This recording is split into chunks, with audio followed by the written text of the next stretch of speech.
The desert was silent until the light came.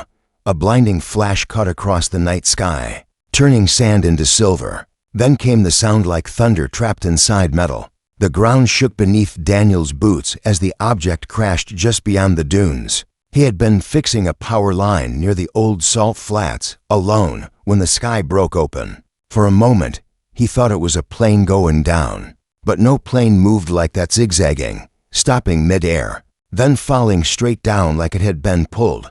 He ran toward the light. The air burned hot and dry. His heart pounded so hard that he could feel it in his throat. The crash site glowed like a furnace, but not from fire. The thing, a small, silver shape half buried in the sand, was pulsing with light, soft and white, like breathing. Daniel stopped 10 steps away. It wasn't smoking. It wasn't breaking apart. It was alive somehow. He took one cautious step closer, then another.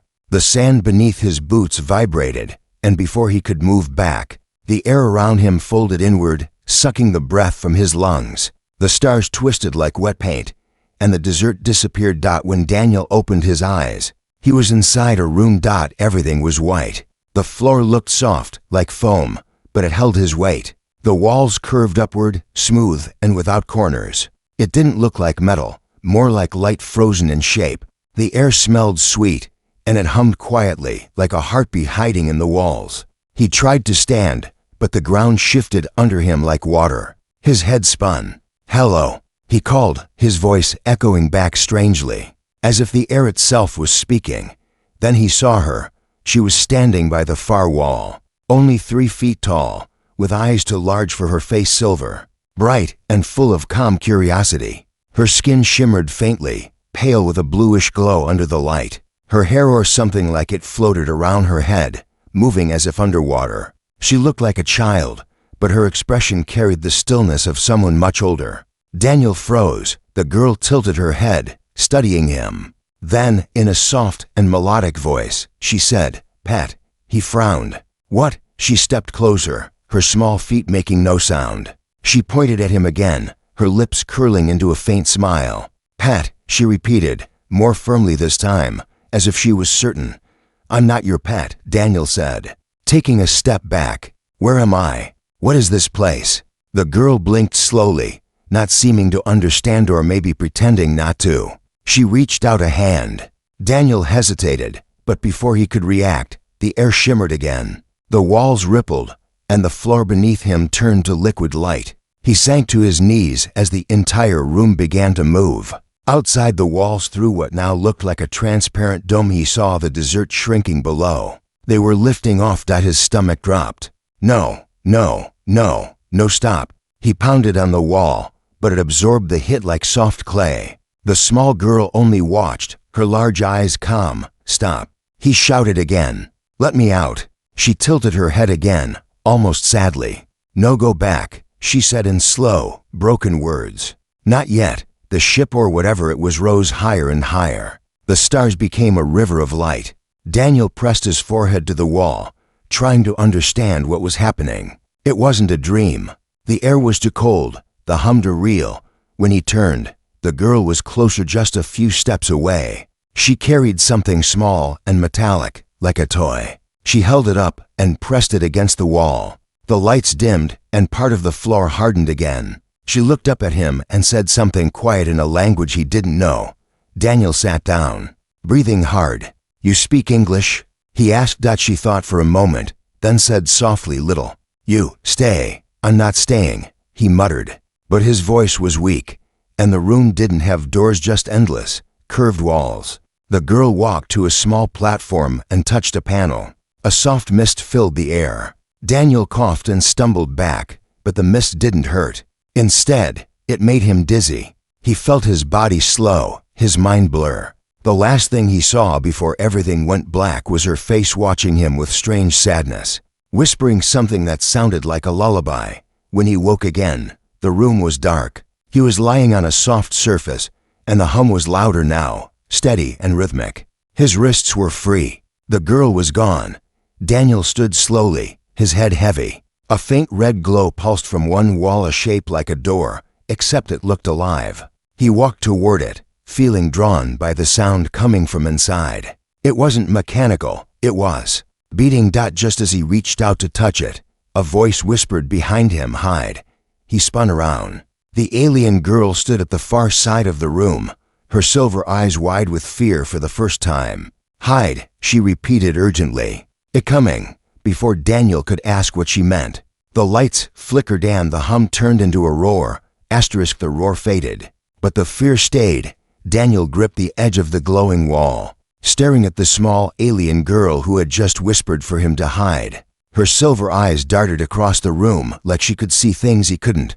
For a few seconds, the air itself trembled. Then everything went still again, the hum of the ship returning to its calm rhythm. "What was that?" Daniel asked, his voice hoarse. "What's coming?" The girl didn't answer right away. She touched the wall beside her, and a soft blue light appeared around her hand. The red door, the one that had pulsed like a heartbeat, slowly dimmed, then went silent. Only when it was completely still did she turn back to him. "No, speak," she said quietly, pressing a finger to her lips. "Not safe now." Daniel frowned. "Not safe from what?" The girl's eyes softened. "From ship," she said. "Ship, listen." That sentence chilled him more than any roar. He realized the hum he'd been hearing might not just be an engine, it could be alive. In some way he didn't understand. The girl looked so calm before, but now, her small frame seemed tense, her glowing hair dimmer. "I need answers," he said firmly. "Where am I? Who are you?" She hesitated. Then she walked to the center of the room and touched the floor. A circle of light appeared beneath her, forming a faint projection line, symbols, and strange shapes. "Ela," she said, pointing to herself. Then she pointed at him. "You." "Pat," Daniel sighed in frustration. "Stop calling me that. My name's Daniel." She tilted her head, trying to copy the sound. "Dan." "Eel, close enough," he muttered. Ela nodded slightly, then looked toward the red door again. "You stay," she said firmly. "Rules, you stay. No red, no loud. No break. Rules," he said. "You're giving me rules now?" She nodded, serious. "Rules keep you safe." "Safe from what, Ela?" She hesitated again, then whispered, "From ship." "From others." "Others." The word hung in the air like a warning. Daniel's stomach tightened. He wasn't sure what she meant by others, but the way she said it made his skin crawl. Ela turned and walked toward a small alcove that had opened in the wall. From inside, she pulled out a silver bowl filled with clear, jelly-like cubes. She held it toward him. "Eat," she said simply. Daniel stared at it. "What is it?" "Food. Safe." He didn't move.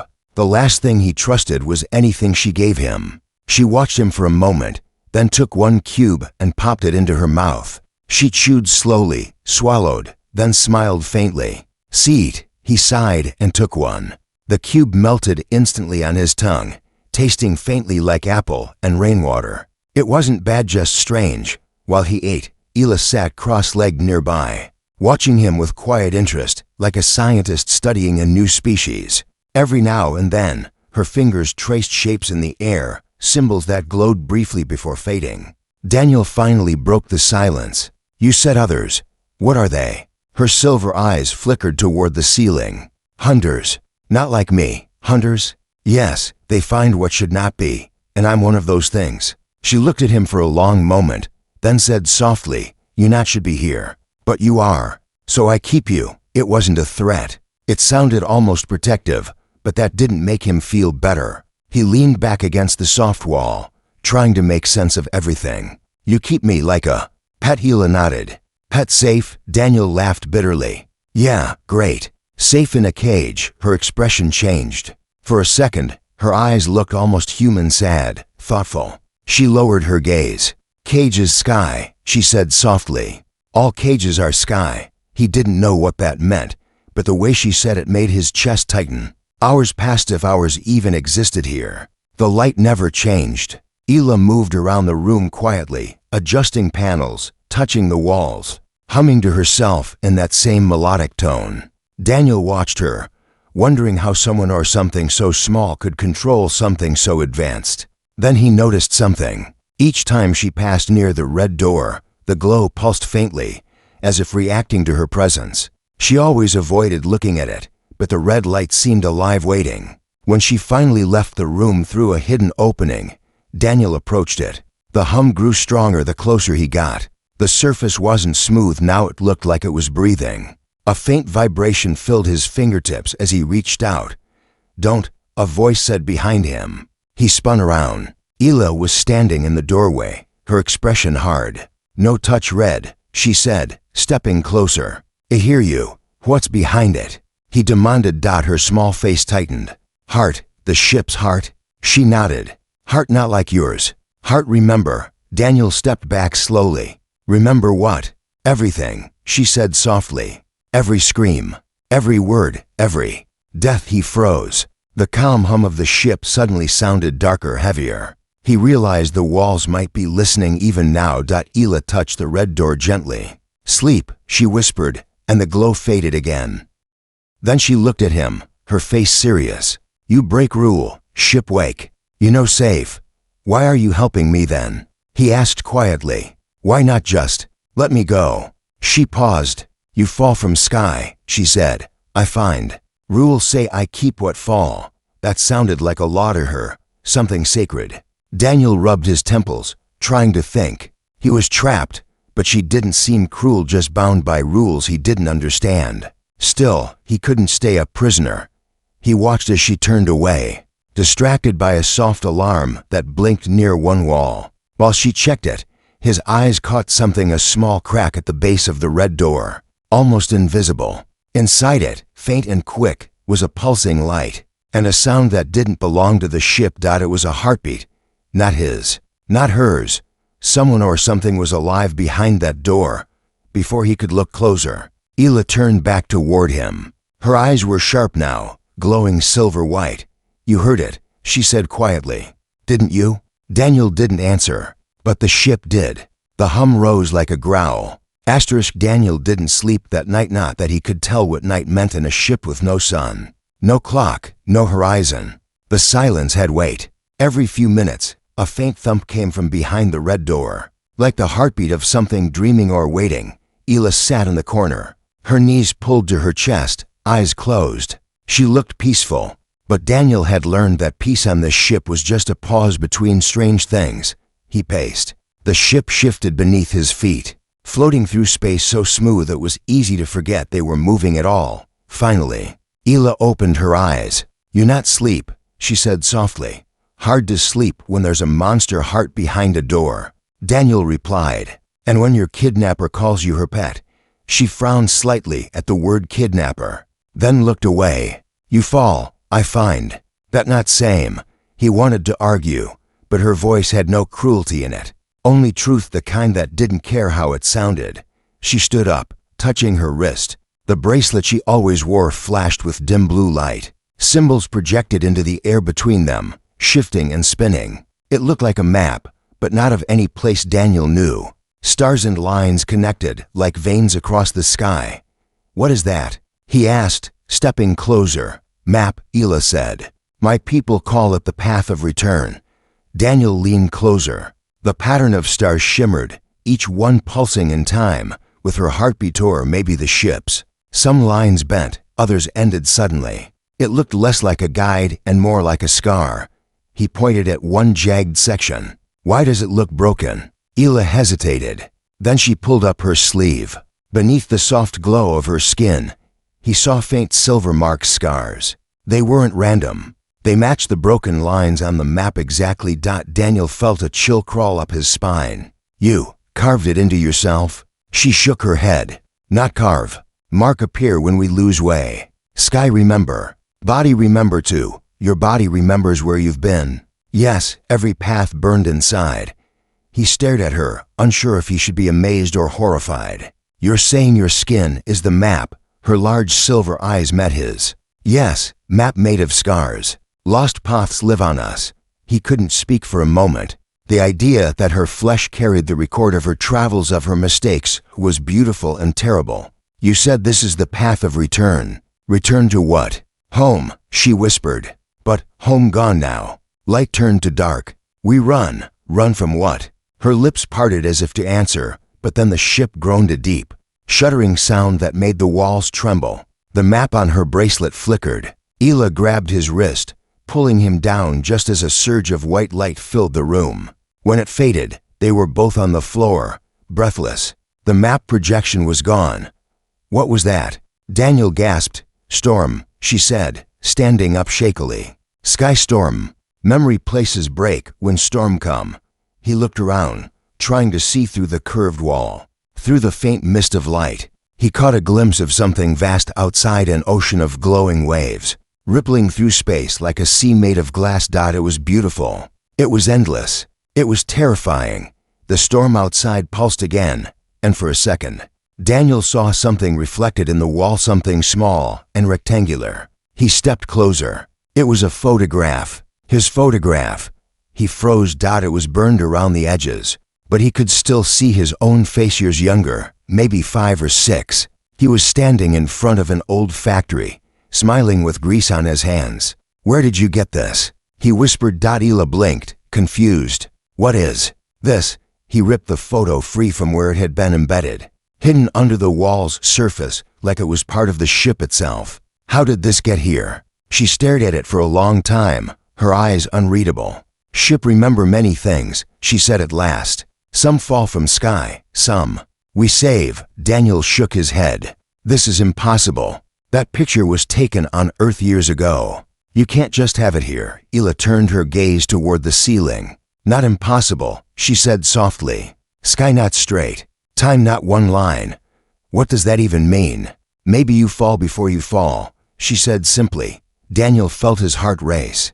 No, you're lying. You must have taken this from somewhere. You've been to Earth. She looked back at him with calm honesty. Never Earth, but Earth come to us. Many times. He wanted to shout, to demand she explain everything. But her tone wasn't cruel, it was sorrowful. Like someone who didn't want to remember.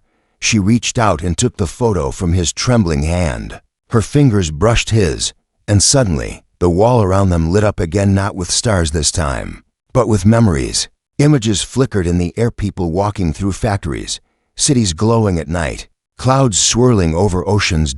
And then, him, he saw himself, standing at the crash site in the desert. But this time, from above, the silver ship hovering over him before he was pulled inside. And beside the ship, something else, another human figure, already lying in the sand, motionless. He stared at the image, horror spreading through him. That's me. Ela didn't answer. He turned to her. I was already dead, wasn't I? Her silence was the only confirmation he needed.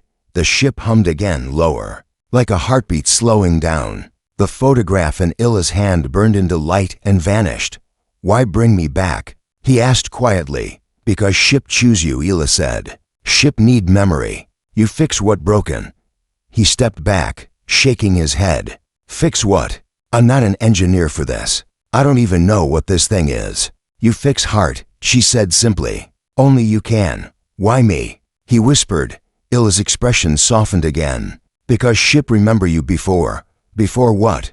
Before you die. The words hit him like a punch. He felt the world tilt beneath him. Ela stood still, her silver eyes glowing faintly in the dim light. Daniel looked at her in disbelief, voice barely a whisper. You mean, this isn't the first time I've been here? Ela's gaze dropped to the floor. No, Daniel, you belonged to the ship long before tonight. The hum deepened, vibrating through the air like a heartbeat calling his name. The heartbeat grew louder. It throbbed through the floor, slow but powerful. Like something enormous sleeping under the surface. Daniel stood frozen, his thoughts racing. Every wall seemed to pulse in rhythm, as though the ship itself had veins. Ela didn't move. Her silver eyes shimmered in the low light, her expression unreadable. The air around her felt heavier now, as if even breathing inside this room could wake something that wasn't meant to wake. Daniel pointed toward the red door. That's where it's coming from, isn't it? The heart, she nodded once. Yes, the heart remembers. He took a slow step closer. Remembers what? Me. Ila's voice softened. The heart remembers everything. Daniel didn't know if she meant the ship's memory or his own, but his curiosity burned hotter than fear now. That photograph, his photograph, hadn't just appeared by accident. Somehow, this ship knew him. Somehow, it had chosen him. He reached toward the red door again, his hand trembling. Ila's small fingers grabbed his wrist. No, she whispered sharply. If you open it, the heart will speak. Good, Daniel said through clenched teeth. Maybe it will finally tell me the truth. Before she could stop him, he pressed his palm against the glowing surface. The door didn't open, it dissolved. Red light flooded the room, searing and alive. The hum became a roar, and for a second, Daniel felt like he was falling, spinning through color and sound. He landed hard on a metallic floor. The air here was colder, sharper, and filled with the scent of ozone. He stood up slowly. The red light wasn't coming from lamps, it came from the walls themselves, flowing like blood through translucent tubes. Strange shapes moved within them, like shadows trapped in liquid. Ela? He called out. No answer. He was alone. At the center of the room was a column of swirling energy, rising from the floor to the ceiling. It pulsed with light, and within it, Daniel saw flashes, images like dreams half remembered. A hand, a city skyline, a man's reflection in glass, his own reflection. Then a voice spoke. Welcome back. Daniel froze. The voice was deep and calm, but it came from everywhere, from the floor, the air, even inside his own head. Who are you? He demanded. I am what remembers, the voice replied. I am what brought you back. The air around him rippled. The images in the column sharpened into clearer scenes. His life, moments only he should know. His mother's laugh, his first day at the factory, the explosion, the last thing he saw before everything went dark. Daniel's breath caught. You were there. I am the memory that found you, said the voice. You were gone. Ela carried your form here. I restored it. I'm not dead, Daniel said quickly. I can't be. The voice seemed to sigh. You are not alive in the way you remember. You are. Continued. Daniel's knees nearly gave out. What does that mean? You were broken, the voice said gently. Your heart stopped, but a piece of you remained. Enough to rebuild. His mind reeled. He remembered the flash, the noise, the pain, and then waking inside Ila's ship. So you're saying, I'm some kind of copy? Not a copy, the voice said. An echo. Daniel backed away from the column. I want out. I want to go home. Home. The voice softened, almost kind. The world you remember is already different.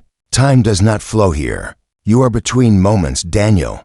He shook his head, refusing to believe it. You're lying. Ela, she said. I fell. She said you saved me. Yes, said the voice. Saved, as one saves data from a dying machine.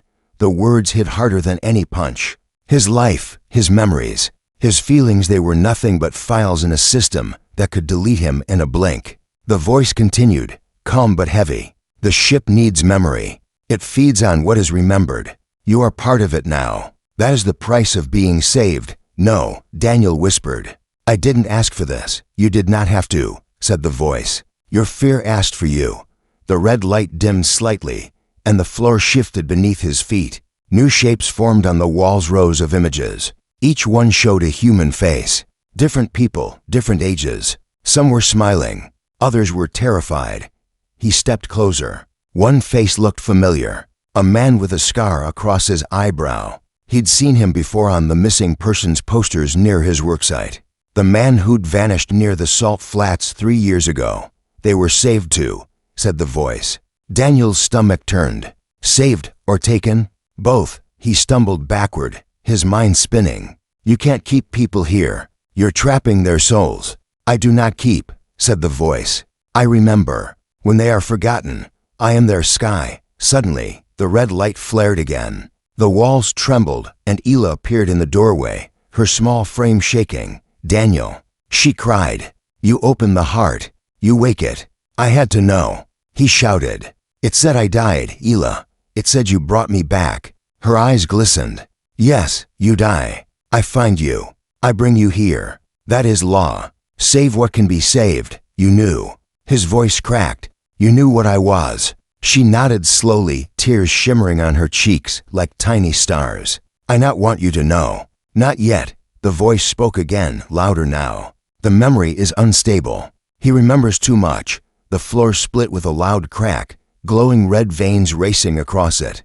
Daniel felt the air grow heavy. Ela ran to him, grabbing his arm. Come, she yelled, heart angry. He followed as the room shook. The red column pulsed violently, flashing faster and faster as they reached the doorway. Daniel glanced back and for a brief, horrifying second, saw himself standing beside the column. Another Daniel, still silent, watching him leave. Then the door sealed shut behind them, and the ship fell into silence. Back in the white chamber, Daniel collapsed against the wall, gasping. Ela crouched beside him, trembling. "What was that?" he asked, voice shaking. "Heart remember too much," she said softly. "You see too far. I saw another me," he whispered.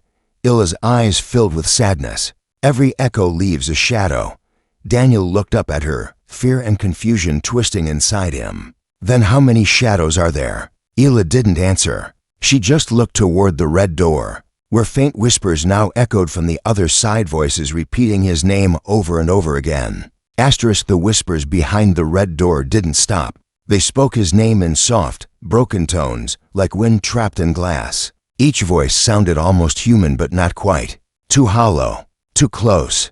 Daniel pressed his palms over his ears, but the sound still lived inside his head. "I can't take this," he muttered, sliding down the wall. "They're calling me." Ela knelt beside him. Her glow was dim now, fading with each passing hour. "They are echoes," she whispered. "The ship keeps them. Like you." He stared at her, exhausted. "You mean I'm one of them?" She looked down. "Not yet, not yet," he repeated, his voice rising. "What does that mean?" She took a slow breath, trying to find the right words in English. "When ship save someone, it take memory. Body break, memory live. But if memory forgets who it is, it become echo. Then no more self, no more name." Daniel's throat went dry. "So if I forget myself, you vanish," she said softly. "You become voice behind door." The room went still. The hum of the ship, once comforting, now sounded like the slow rhythm of a predator's breathing. Daniel pressed his hands into his hair, trying to hold onto the fragments of his life, the smell of rain on concrete, the way his mother laughed, the sound of the ocean on the radio in the repair shop. But even those memories felt thinner now, like paper burning from the edges. "I need to go back," he said. "To Earth. I don't care what this ship wants." Ila's gaze lifted toward him. "You cannot. Debt not paid." He stared at her, stunned. "Debt," she nodded. "You are saved. That means you belong to the Saver until debt is complete. It is law of my people. Law of rescue."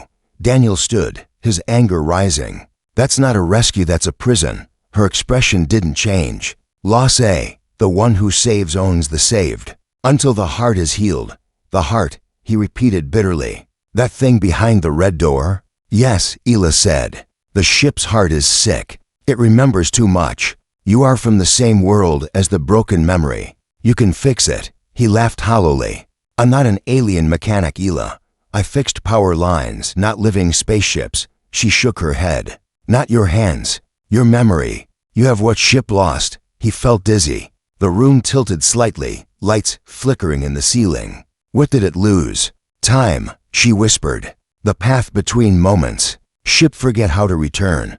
Her words made no sense, and yet, somewhere deep down, he understood. The red heart wasn't just a machine. It was a memory engine, storing fragments of everyone it saved. He was one of those fragments, brought back to fill a hole the ship couldn't repair on its own. "So," Daniel said slowly, "if I fix the heart, my debt is paid?" "Yes," Ela said. "Then you are free." He crossed his arms. "And if I don't?" Her eyes turned sad again. "Then ship keep you until memory gone." Silence stretched between them. For a long moment, only the faint hum of the ship spoke. Finally, Daniel said, "Fine, I'll do it. I'll fix your heart. But you tell me everything, no more secrets." Ela hesitated, then nodded. "Everything." She pressed her bracelet, and the room dissolved into darkness. Light reformed around them as a different chamber appeared, darker, metallic, filled with strange cables that looked like veins. In the center floated a hologram of the ship itself, its glowing body scarred and cracked, like a broken mirror. "This is the ship," Ela said. "It is alive but wounded. When we travel through memory storms, it loses pieces of itself. It forget who it is. Without memory, ship die." Daniel studied the hologram. "So you use people's memories to fix it?" "Yes," she said. Every saved soul fills a hole. Every story rebuilds a path. He clenched his fists. That's not saving. That's stealing. Her voice was quiet. It is both. He looked closer at the hologram and froze. One section of the ship glowed faintly blue, shaped like a human heart. Inside it flickered faces, hundreds of them, spinning slowly in light. His stomach turned when he saw his own reflection among them. "This is wrong," he said. "You're turning people into parts." Before Ela could answer, an alarm rang through the room, a long, low tone that shook the walls. The hologram glitched, distorting violently. "What's happening?" Daniel shouted. Ila's face went pale. "They come." "Who?" She didn't answer. The walls opened, and the air shimmered with heat. Figures stepped through the doorway, tall, humanoid, wearing mirrored masks that hid their faces. Their bodies were covered in black armor that reflected the red light of the room. One of them spoke, his voice smooth and metallic. "Scout Ela of the Warden Fleet, your debt is overdue." Ela stepped in front of Daniel, her small form trembling but defiant. "Not yet." Heart almost healed. The masked leader tilted his head. "You were given cycles to complete the task. You failed. The debt transfers." Daniel frowned. "What debt? What's going on?" The leader turned toward him. "Human memory vessel. You belong to Ela, and Ela belongs to us." Ila's glow dimmed further. "No," she whispered. "He not part of this. You know the law," the leader said. "The rescuer owns the saved, but the rescuer owes the savior. It's a chain. And today, we collect." Daniel stepped forward. "You're not taking her." The leader's mask reflected his own face back at him, cold, distorted, ghost-like. "You think you have a choice, Echo?" The word sent a shiver through him. Echo. Behind the leader, the red door pulsed again, louder than before. The heartbeat shook the walls, making the ship groan. Ila's bracelet flashed. "Daniel," she said urgently, "listen. Only one way to break the chain." "What way?" "Fix the heart," she said. "Free me." "Free you." The collectors drew closer. One of them raised a weapon shaped like a staff, humming with blue energy.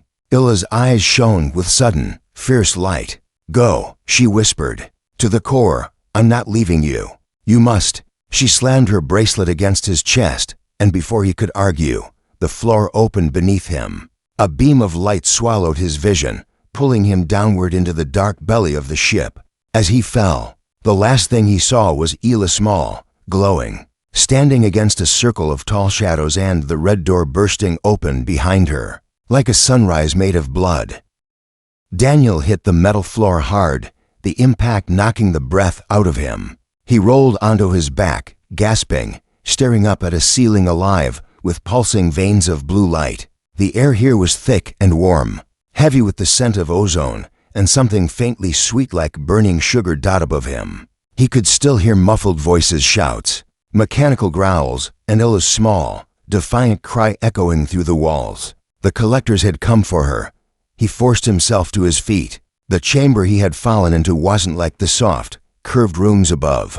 It was sharp-edged, industrial, filled with humming panels and glowing conduits. The deeper part of the ship looked alive, but also angry. The hum he'd heard before was now a full-bodied growl, vibrating through the floor. Daniel stumbled forward, trying to find a way back up. "Ela," he shouted. His voice was swallowed by the sound of machinery. Then the bracelet on his wrist, hers, flashed once. Her voice came through, faint and broken, but still hers. "Daniel, listen. You near the core. You fix it, yes. I don't even know what to fix." He shouted, "Follow." "Heartbeat," she whispered.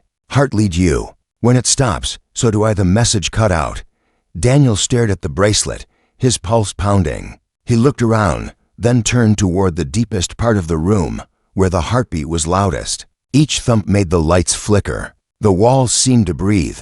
He followed the sound down a narrow corridor that bent like a spine. The deeper he went, the warmer the air became, and the walls changed color from pale blue to a deep crimson glow. Every few steps, he saw flashes in the metal shapes, faces, echoes of the souls trapped within the ship's memory. Some smiled, some screamed. All were silent. The heartbeat grew louder. He entered a vast chamber lit by red energy, flowing through translucent veins. In the center was a sphere of liquid light, alive, swirling. trembling like a heart too big for its chest. It pulsed unevenly, flickering with bursts of color blue, red, then gold. Every flicker was followed by a metallic groan that echoed through the ship. The heart, Daniel whispered. He stepped closer, and the bracelet on his wrist responded, projecting faint symbols into the air. He didn't know what they meant, but the colors on the heart shifted as if listening. He remembered Illa's words, "You fix with memory." Daniel closed his eyes and forced himself to remember not the crash, not the confusion, but before that, his mother's kitchen, his father's tools, the smell of oil and rain, the world before it all broke. The heart pulsed brighter. He took a deep breath. "You remember me," he said to it quietly. "You pulled me back from nothing, but you don't need all of me, do you? You just need to know where home is."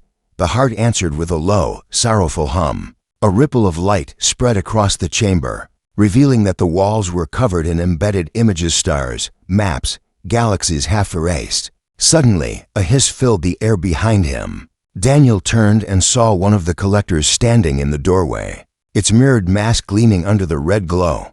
"Step away from the core," it said. Its voice was smooth, synthetic. "You interfere with what is owed." Daniel's hands tightened. "Illa saved me. I'm paying her debt now." The collector tilted its head. "You are not authorized. You are cargo." "Then I guess I'm cargo that fights back."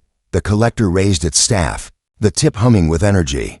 Daniel dove aside, just as a bolt of blue light scorched the floor where he'd stood. He grabbed a loose metal rod from the ground, useless against their armor, but it felt like something solid in his hands. The collector moved fast, unnaturally graceful. But Daniel wasn't trying to fight. He was buying time. He darted toward the heart. "If I fix this, you can't take her, right?" he shouted.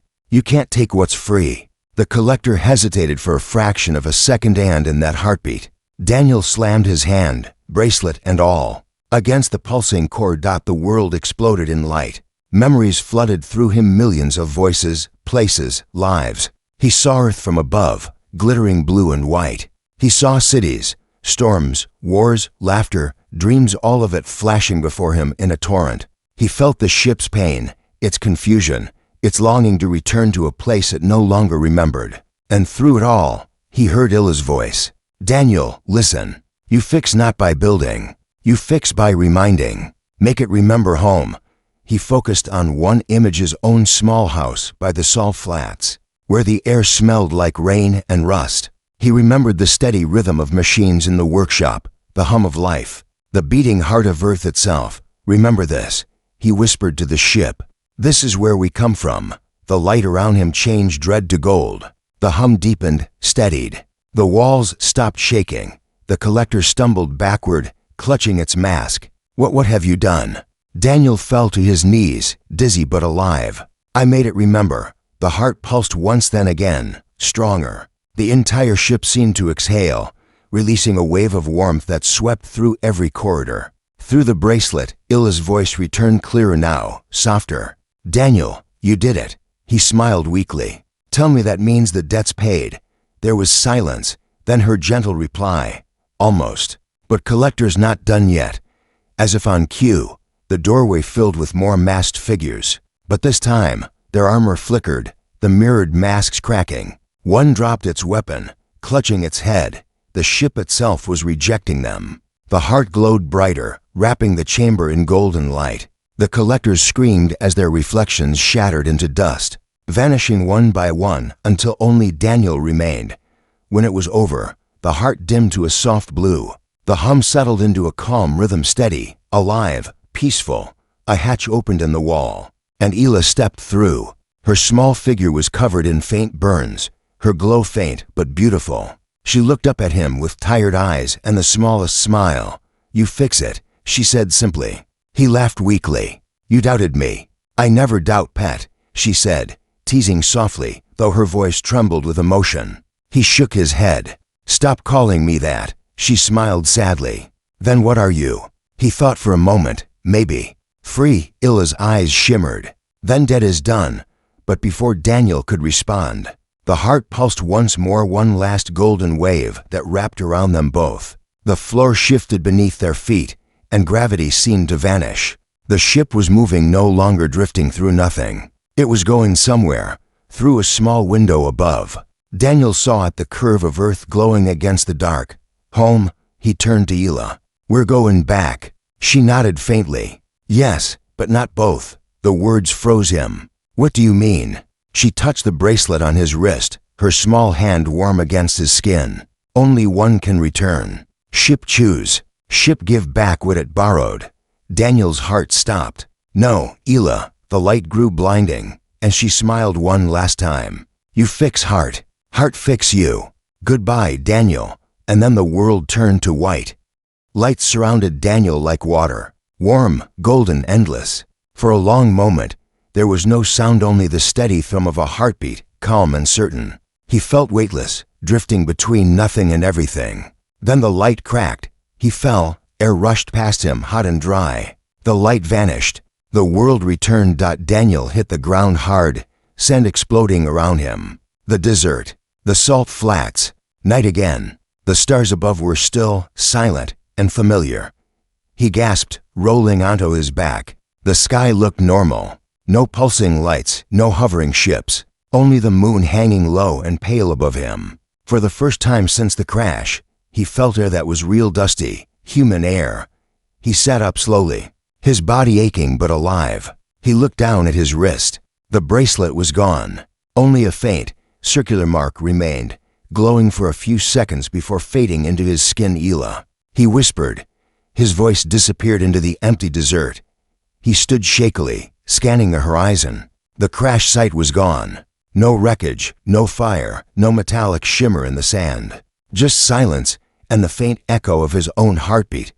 Then something glittered near his boot. He knelt and picked it up, a small, silver bead, perfectly round and cool to the touch. It shimmered faintly before turning dull, as if the life inside it had gone. A memory whispered in his mind. Ila's voice, gentle and distant. You fix heart. Heart fix you. Daniel stared at the empty sky, half expecting her ship to reappear. But it didn't. Only the stars blinked back at him, indifferent and eternal. He began walking. Each step stirred up dust, each breath burned in his throat. He didn't know how long he walked before headlights appeared on the horizon, bright, human headlights. A truck slowed to a stop beside him. A man leaned out the window. Hey, you all right out here? You look like hell. Daniel blinked at him, struggling for words. Where am I? Salt Flat Road, the man said. You're lucky, buddy. Closest town's 30 miles that way. Daniel nodded numbly. How long was I gone? The man frowned. Gone, you mean lost? Hard to say. Desert'll do that to you. You got a name? Daniel, he said quietly. Well, Daniel, hop in before you pass out. He climbed into the truck. The seat rough beneath him, the air conditioner humming. The man drove in silence for a few minutes, glancing sideways at him now and then. You sure you're all right? He finally asked. You look like you've seen a ghost. Daniel almost laughed. Maybe I have. The driver chuckled uneasily. Desert'll do that too. They rode the rest of the way in silence. When they reached town, the driver dropped him at a gas station and handed him a bottle of water. Daniel thanked him and walked toward the restroom to wash his face. The fluorescent lights buzzed overhead. He stared at his reflection in the cracked mirror. His face was the same, but something in his eyes had changed. They looked brighter. Not silver, not glowing, but deeper somehow, like they'd seen through a different kind of sky. He splashed cold water on his face. It felt grounding, real. But as the water ran down the sink, he noticed something strange. When the droplets hit the metal, they shimmered faintly for a second, just like Ila's skin. He froze. Hallucination, he whispered. It's just my brain catching up. But deep down, he knew better. That night, he checked into a small roadside motel. He lay on the bed staring at the ceiling fan spinning lazily above him. Sleep wouldn't come. Every time he closed his eyes, he saw the red heart of the ship, the light, the moment Ela vanished. Around midnight, he got up and stepped outside. The desert stretched quiet under the stars. He looked up, searching the darkness for any sign of her, any shimmer, any sound. Nothing. He turned to go back inside when something caught his eye. In the sand near his feet was a perfect circle, smooth and dark, as if the ground had melted. In its center lay another silver bead, pulsing faintly with light. Daniel crouched down. The light flickered faster when he touched it. Then a faint, childlike voice whispered from nowhere, "Pet." His breath caught. "Ela." The light steadied. "You remember," the voice said softly. "Good." He swallowed hard. "Where are you?" "Here, everywhere." He looked around desperately, but there was no one. Only her voice in the air, gentle and calm. "You said one of us had to go back," he whispered. "You meant, ship keep me, sky keep me. You go home." Daniel clenched his fist around the bead. "You don't deserve to stay trapped in there." "Not trapped," she said. "Chosen. Someone must keep the heart awake, or all will forget again." He felt tears sting his eyes. "I can't just leave you like this." "You already did," she said softly. "And that is good. You are alive. You remember. That is how we both live." The bead pulsed once more, warm in his hand. "Do not forget the sound of the heart," her voice whispered. "Because when you forget, I fade." Then the light went out. Daniel sat there in the sand, clutching the cold silver bead against his chest. The desert wind blew around him, whispering like her voice, like the hum of the ship.